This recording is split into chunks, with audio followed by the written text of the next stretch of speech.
An examination can be held again. A question paper can be printed again. A new date can be announced. A fresh admit card can be issued again. But can a student get another year of his life or her life? Can parents recover the money they have spent? Can anyone return the nights lost in preparation or restore the confidence that collapsed with just one leaked paper? This is the real question behind the protest in Delhi. These students are not merely protesting against an examination. They are asking the Indian state for a basic guarantee. If we play by the rules, will the system protect us from those who do not? Because when an examination paper leaks, questions are not the only things exposed. The promises of the examination systems are also exposed. Around 22 lakh students appeared in the first NEET examination. Around 20 lakh appeared when it was held again. That means nearly 2 lakh students vanished between the first attempt and the second. The examination was repeated, but not everyone could repeat the ordeal. For the second examination, lakhs of personnels were deployed, CCTV cameras were installed, vehicles were using the tracking GPS device, biometric verification was carried out, Telegram channels were blocked, even the Air Force was called in to help. This was an entrance examination, not an evacuation from a conflict zone. So the question is not merely who stole the paper. The bigger question is, how did the paper remain stealable? Prime Minister Narendra Modi has announced fast-track courts for paper leak cases. That is necessary. It may restore some confidence, but a fast-track court enters the story after the damage has already been done. It can punish the criminal. It cannot return a student's lost year. A fire brigade is essential, but when the building catches fire every month, somebody must inspect the wiring. So today, no slogans, no political theatre. Just 5 constructive suggestions for the government. First, audit the entire examination system, not just NEET, not just one center, not just one official conveniently being blamed after every scandal. Audit the entire chain. Who prepares the questions? Where are they printed? Who has access to them? How are they transported? How are they stored? Who handles the answer sheets? And how are the results processed? Every link must be examined independently. The audit must include cybersecurity specialists, experienced teachers, former judges, and student representatives. The report must be completed within 60 days and it must be made public. India has never suffered from a shortage of committees. Sometimes the committee survives longer than the crisis it was formed to investigate. This time, the government must give us more than a committee. Give us a deadline, give us names, give us responsibility, and give us a date for action. Second, failure must have an address and the names of those responsible must be exposed. A paper leaked? Fine. Who failed? The examination center, the official in charge, the printing company, the technology provider, or an organized network connecting all of them. At present, responsibility often disappears into the system. Everyone was involved, therefore apparently no one was responsible. That must end.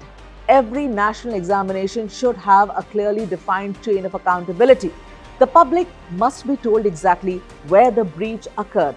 A guilty company must not simply lose one more contract and return the next year with a new name, a new director, and the same old habits. It must be blacklisted.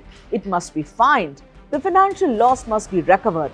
And if an official's negligence is established, prosecution must follow.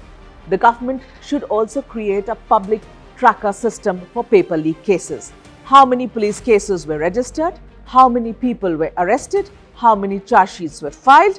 How many trials were completed? How many convictions were secured?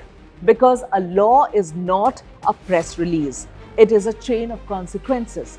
And the strength of a law is not measured by its language. It is measured by the fear it creates among those planning to break it. Third, the system must pay for the system's failure. When an examination is cancelled, the fee should be refunded automatically. Students travelling for a second examination should receive basic travel support. Age limits and the number of attempts should be relaxed wherever necessary. Their place in the admission process should be protected. and families that have lost their children during this crisis must receive dignified assistance. An examination agency can change the date and move on. A student cannot move on quite so easily. Her age and his age continues to increase. His family and her family's debt remains. The pressure remains. The fear remains. The system cannot create the crisis and then send the bill to the student. So fourth, let technology assist. Do not let accountability disappear behind it. There has also been anger over the CBSE's on-screen marking system. The central question is not whether computers are good or bad. The question is much simpler. Were the scanned answer sheets clear? Were the teachers properly trained? Did the software function correctly? And when something went wrong, was there a fair and quick remedy? Every student should receive a free scanned copy of the evaluated answer sheet of theirs. Where there is a major discrepancy, a second examiner should also be brought in to review it. Every complaint should be decided within 7 days. Technology must make the system easier to question, not harder. It should remove opacity, not digitize it. So, human intervention here and human marking is extremely necessary. Now, fifth, separate the protester from the rioter. A student holding a placard is not automatically a criminal. Being present at a protest cannot become evidence of guilt. The government should seriously consider protecting students who participated peacefully. But the principle must work both ways. Violence cannot hide behind the label of protest. If someone attacked the police or damaged public property, action must follow. But it must be based on evidence, not suspicion, not political convenience, not a convenient sweep of everyone present at the site. A placard is not a weapon, but a stone is not an argument either. The law must know the difference. Some protesters are demanding the resignation of Education Minister Pradhan. That is a political demand. The government will respond to it politically. But the examination reform cannot wait for the fate of one minister.